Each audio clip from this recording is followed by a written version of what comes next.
You have to go beyond. You have to maintain. You have to be twice the citizen. In a world where the weight of race can never be too much to bear. It is ridiculous that our children are growing up thinking that they have to be ashamed of their hair. We're taking a vivid look at social issues, pursuits, achievements, and the sacrifices made. I would like more people to know what it costs to get an education. Not in money or financial terms, but in hardship and perseverance, and in the pursuit of excellence. Injustices that can't be erased. A history that must be shared and preserved. This is Vivid Hues, Stories of Black History. Welcome in, I'm Keitha Nelson. During World War II, an all-black battalion of the U.S. Women's Army Corps took on a task some saw as nearly impossible. But two women believed in the group, Mary McLeod Bethune and First Lady Eleanor Roosevelt, creating a role for black women in the war overseas. Artist Marcia Hatcher and retired Command Sergeant Major Selena Pope present Vivid Hues, the 688. Amidst the turbulence of World War II, civilians were engulfed in worry as anxiety swept through the nation and the globe. Brave service members penned heartfelt letters to their loved ones, striving to offer comfort amongst the chaos. Unfortunately, their uplifting messages were stifled by a fractured postal system that required dedicated hands and sharp minds to function effectively. No mail, low morale became the resounding battle cry. In February of 1945, the U.S. Army 6888 Central Postal Directory Battalion arrived in England. They faced frigid temperatures and stacks of mail, some pieces ravaged by rats searching for rotten sweets. These black women within the Women's Army Corps rose to the occasion, developing tracking systems, redirecting undeliverable mail, and handling letters addressed to fallen soldiers, all while facing the dual discrimination of gender and race that relegated them to second-class status.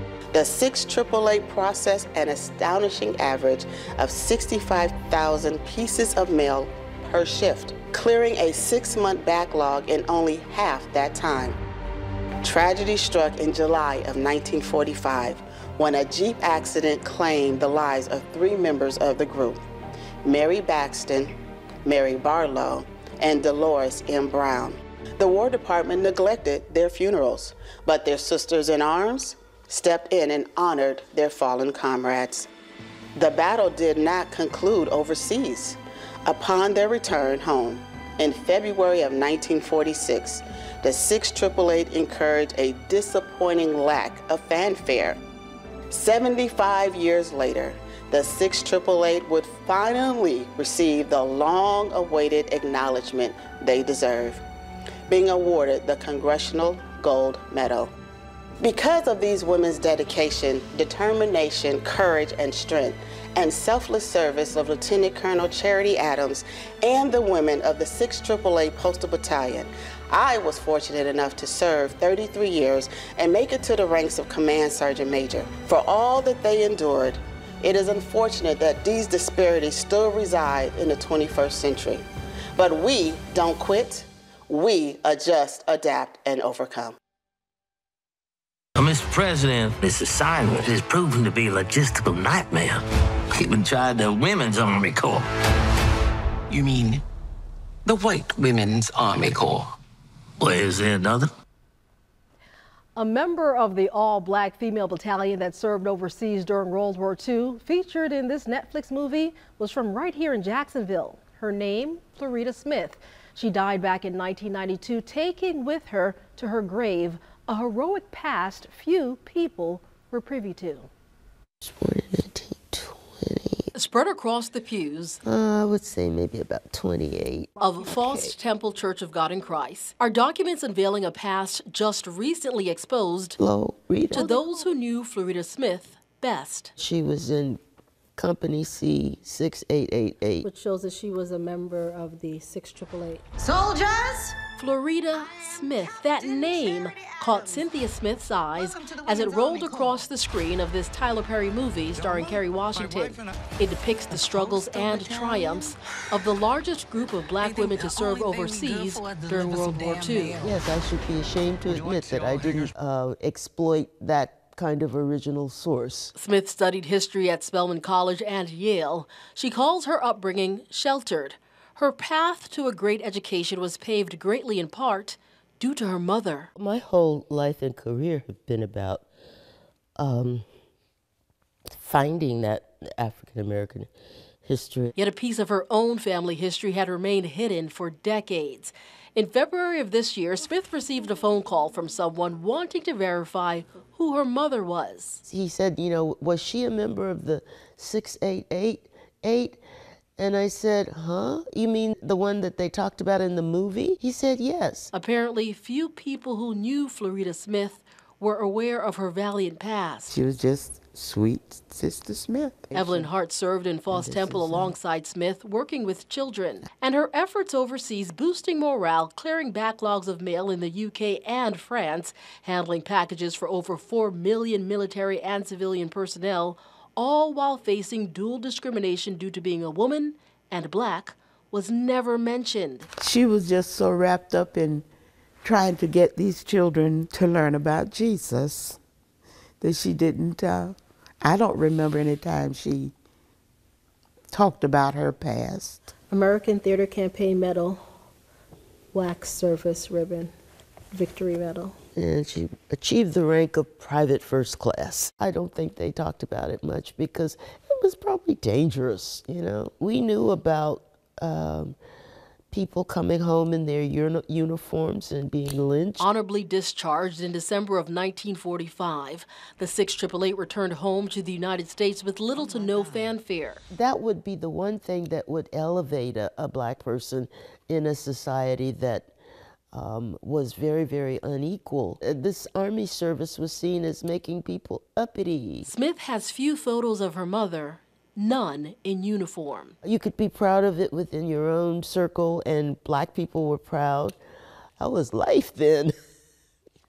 And it was her job to overcome and make something out of her life anyway, and she did that. She certainly did. Smith tells me her mother commuted 90 miles every day from Jacksonville to the Florida Normal School in St. Augustine and took classes everywhere she was allowed to, including Edward Waters and FAMU. She earned her teacher certificate and worked for the Duval County school system. Now, if you were wondering who reached out to Smith and revealed her mother's past, it was the efforts of retired Florida Senator Tony Hill. He tells me in April, Smith will accept the Congressional Gold Medal on her mother's behalf during a ceremony in Washington. Now, there is now a historical marker up at the Lincolnville Community Center honoring the life and sacrifice of Mrs. Johnny Mae Chappelle, a civil rights martyr shot and killed here in Jacksonville during a time of race riots in the 1960s. Artist Pablo Rivera creates a painting in her image as Chappelle's son, Shelton. He ensures that his mother's story will never be erased.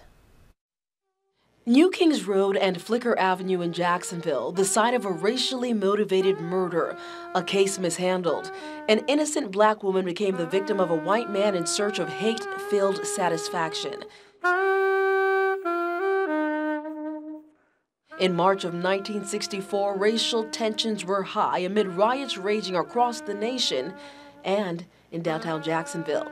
About 8 miles away, a mother of 10 who wasn't involved would become a civil rights martyr at the age of 35. While in search of her lost wallet after a visit to the grocery store, a dark sedan with 4 white men inside drove through her neighborhood. A shot was fired, striking Mrs. Johnny Mae Chappelle. On her way to the hospital, she died, leaving her husband and 10 children behind. 4 men were charged in the case, but the disappearance of key evidence led to charges being dropped for 3 of the men. A 4th man who confessed to firing the shot that killed Mrs. Johnny Mae, J.W. Rich, served just 3 years in prison.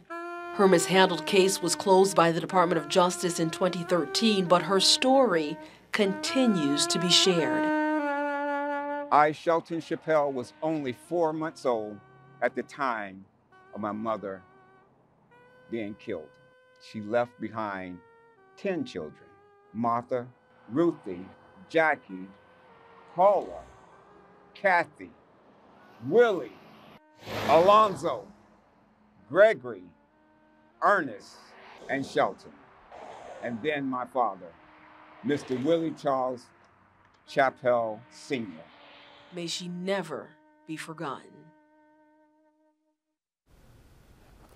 Beyoncé made history at the 2025 Grammy Awards, becoming the first Black woman to win Best Country Album. Now, 50 years prior, the Pointer Sisters won a Grammy Award for Best Country Vocal Performance by a Duo or Group. Now, since its inception, African Americans have helped to shape country music. Its charts are now dominated by white artists, but talented men and women of color have they've been recognized throughout the years. Helping us share country music's Black history is artist Richland Ryan and WQIK's John Scott.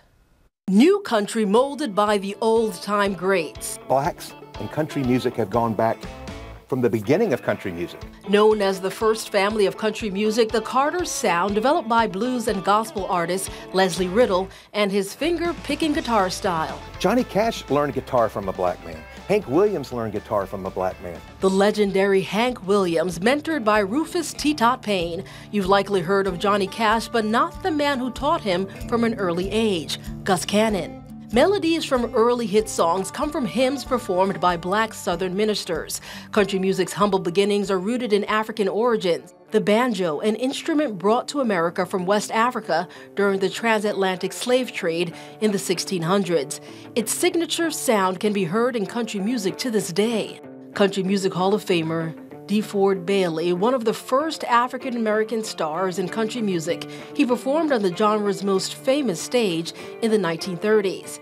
In 1970, Linda Martell would become the first black woman to perform at the Grand Ole Opry. One of country music's most loved albums was Ray Charles's album called Modern Sounds in Country and Western. He took old great songs and songs that you think are Ray Charles originals, but most of the ones that he covered, like You Don't Know Me, which was already a country hit, and Ray made it his. Well, Ray took a lot of songs and made them his, though, because he was Ray Charles. Ray Charles's well-known First Coast origins stem from his time at the Florida School for the Deaf and Blind. He was sent there in 1937 at the tender age of 7.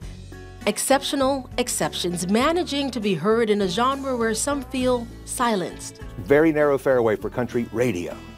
Country music in general, you've got people like Rhiannon Giddens, who was in the, just brought back the banjo, brought back great roots music. Beyoncé managed to become the first black woman in history to top the charts in country music, serving as a gateway for other black women in country. I think we end up finding out just how intertwined we are no matter what we do. And I think sometimes there's corporations and companies and people who want to pull them apart. A culture stripped of its identity in so many ways. How does that affect them when they're in school trying to learn? And teachers are cutting off hair and telling them you can't wear style. We're sharing the history of hair rooted in resilience. Vivid Hues, The Crown. Stay with us. And welcome back. There's a movement underway helping black women feel free to embrace their natural hairstyles in any setting. Jacksonville artist Suzanne Pickett and global texture educator Patricia Williams share the history and impact of African American hair and the effort underway to protect our crowns. Our complex crowns have always been much more than simple styles. Its purpose in black culture dates back before Christ. The origins of hair braiding can be traced to ancient Africa. Designs were used to distinguish social status, tribes, and religion. The transatlantic slave trade led to a shift. Enslaved Africans were forced to shave their heads, stripped of their identity in so many ways. But resistance persisted. Grown hair on grown women and forced grown children. Cornrows were said to be used to create escape routes and maps. Escape from enslavement, hair grown for survival, celebrated, forcibly removed, shamed, mocked, and appropriated. Braids, locks, twists, curls, cornrows, afros, head wraps, and bantu knots. The Crown Act was created in 2019 to protect Black and brown people from hair-based discrimination in the workplace and at school, creating a respectful and open world for Natural Hair Act. The law's protections blanket more than half the nation. It is the law in 27 of the United States. 23, including Florida and Georgia, are not currently included. There is a day dedicated to celebrating your natural hair, July 3rd, though some of us celebrate our crown every day. Now, I spoke with a professor who helped to craft the Crown Act, Wendy Green. She highlights grooming policies reported in schools and workplaces cutting off people's locks, denying those who fail to conform basic human rights. That's streaming on First Coast News Plus. You'll also learn about efforts underway to make the Crown Act law in all the United States. A history nearly forgotten, pushed out of a sport they once dominated. Just ahead, the Kentucky Derby's Black history.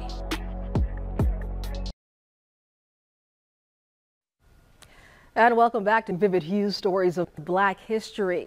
The contributions of African Americans to the thoroughbred racing industry are not well known. Black jockeys were pushed out from the sport in the early 1920s and still struggle to regain a footing in an industry they once dominated. This is Vivid Hues, the Kentucky Derby's Black history, with artist Tatiana Kitchen. In the 1800s and early 1900s, most jockeys were Black men, a history nearly forgotten. In 1875, during the first Kentucky Derby, 13 of the 15 jockeys were Black. Born into slavery in 1850, Edward D. Brown became an apprentice under Ansel Williamson, the African-American trainer of the first winner of the Kentucky Derby. During his career, Brown won the Belmont Stakes as a jockey and the Kentucky Derby as a trainer.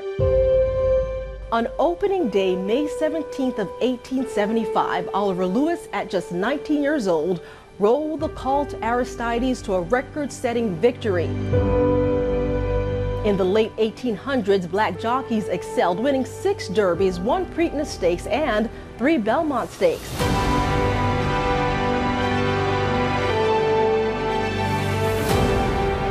Jimmy Winkfield was the last African-American to win the Triple Crown race back in 1902. The social mobility for African-Americans through racing was forced to a halt due to Jim Crow laws and racism. By 1921, Black jockeys disappeared from the Kentucky track, returning to the sport nearly 80 years later.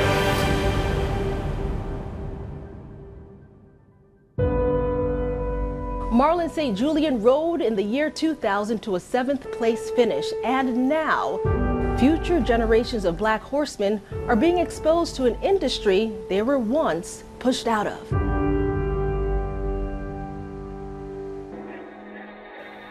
Sharing and preserving history to uplift and inspire. You're watching Vivid Hues, Stories of Black History. Stay with us.